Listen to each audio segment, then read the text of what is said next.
সকলোকে আজিৰ এই পবিত্ৰ দিন ৮০ সংখ্যক স্বাধীনতা দিৱসৰ আন্তৰিক শুভেচ্ছা জ্ঞাপন কৰিছোঁ। আৰু এই স্বাধীনতা দিৱসৰ লগত সংগতি ৰাখি পাটাচাৰকুছি ক্ৰিষ্টিয়ান ক্লাবে অসম ফুটবল সন্থাৰ আমন্ত্ৰণমূলক খেলখন ইয়াত অনুষ্ঠিত কৰিছে। আৰু আজি এই খেলখন মই আনুষ্ঠানিকভাৱে উদ্বোধন কৰিলোঁ। পাটাচাৰকুছি ক্ৰিষ্টিয়ান ক্লাবে এই খেলখন অনুষ্ঠিত কৰি আমাৰ ক্ৰীড়াপ্ৰেমীসকলক আজিৰ এই স্বাধীনতা দিৱসত এটা বিশেষ বাৰ্তা দিব বিচাৰিছে।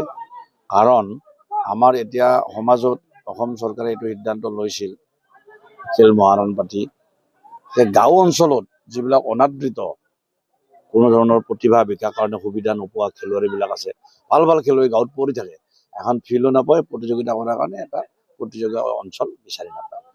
গতিকে চৰকাৰে খেল মহাৰণ পাতি এটা সিদ্ধান্ত লৈছিল যে গাঁও অঞ্চলৰ সুপ্ত প্ৰতিভাবিলাকক আমি যাতে জাগ্ৰত কৰিব পাৰোঁ, তাৰ কাৰণে খেল মহাৰণ অনুষ্ঠিত কৰিছিল। আৰু মই ভাবোঁ এই খেল মহাৰণৰ জৰিয়তে গাঁৱে ভূঞে চুকে কোণে ফুটবল খেলুৱৈসকলে এটা প্ৰেৰণা লাভ কৰিলে আৰু এটা ফুটবল খেলবিলাক ধুনীয়াকৈ অনুষ্ঠিত হ'বলৈ ধৰিলে। মই কেইবাখনো খেল এইকেইদিনত মই আনুষ্ঠানিকভাৱে উদ্বোধন কৰিছোঁ, চাইছোঁ, যথেষ্ট মানুহৰ সমাগম হৈছে। মানুহে পুনৰ ফুটবল খেলক আদৰণি জনাইছে, আঁকোৱালি লৈছে।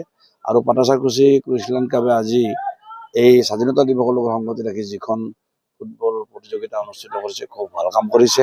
ক্ৰিষ্টিয়ান ক্লাবৰ সমূহ কৰ্মকৰ্তা বিষয়ববীয়াক মই ধন্যবাদ জ্ঞাপন কৰিছোঁ, কৃতজ্ঞতা জনাইছোঁ। আৰু ভৱিষ্যতৰ দিনত যাতে আমি গাঁও ভূঞে চুকে কোণে পৰি থকা অনাদৃত আমাৰ খেলুৱৈসকলক আমি ওলাই আনিব পাৰোঁ, তেওঁলোকৰ সুপ্ত প্ৰতিভাবিলাক জাগ্ৰত কৰিব পাৰোঁ, তাৰ প্ৰচেষ্টা আমি সকলোৱে হাতত ল'ব লাগিব।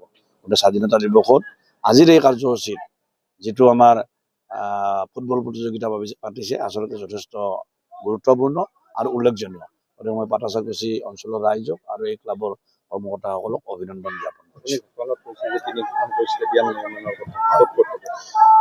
বজালি আমাৰ এখন ষ্টেডিয়াম হৈ আছে, কেৱল আধা কাম তাৰ বাকী আছে। আমাৰ এইটো হ'ল টিটকা তাজে, আৰু আনখন ষ্টেডিয়াম আপোনালোকে গমেই পাইছে, বিধানসভাত এই কথা আমি পাতিছিলোঁ। আমাৰ ক্ৰীড়া মন্ত্ৰীৰ লগত আমি যথেষ্ট আলোচনা কৰিছোঁ। এইখন হ'ব আমাৰ দহিংৰি চন্দ্ৰপ্ৰভা শইকীয়াৰ নামত, আৰু এখন আমি বজালি হায়াৰ ছেকেণ্ডাৰী এখন উচ্চ মানদণ্ডৰ আমি ষ্টেডিয়াম নিৰ্মাণ কৰিম। আৰু এইখন আজি য'ত খেল অনুষ্ঠিত হৈছে, এইখনক আমি এটা ইনডোৰ ষ্টেডিয়ামৰ পৰ্যায়লৈ লৈ যোৱাৰ কাৰণে আমি কাৰ্যব্যৱস্থা গ্ৰহণ কৰিম। আৰু এনেকৈ বজালিৰ ক্ৰীড়া জগতখনক এটা সময়ত যথেষ্ট নাম আছিলে, আমি ক্ৰীড়া জগতখনক এটা নতুন মাত্ৰা প্ৰদান কৰিব বিচাৰিছোঁ। আৰু আমাৰ মুখ্যমন্ত্ৰী ডক্টৰ হিমন্ত বিশ্ব শৰ্মা ডাঙৰীয়াই আমাৰ এই যাত্ৰাত, আমাৰ এই প্ৰচেষ্টাত নিশ্চিতভাৱে সহায় সহযোগিতা আগবঢ়াব, পৰামৰ্শ দিব, আৰু তেতিয়া আমি আগবাঢ়ি যাব পাৰিম।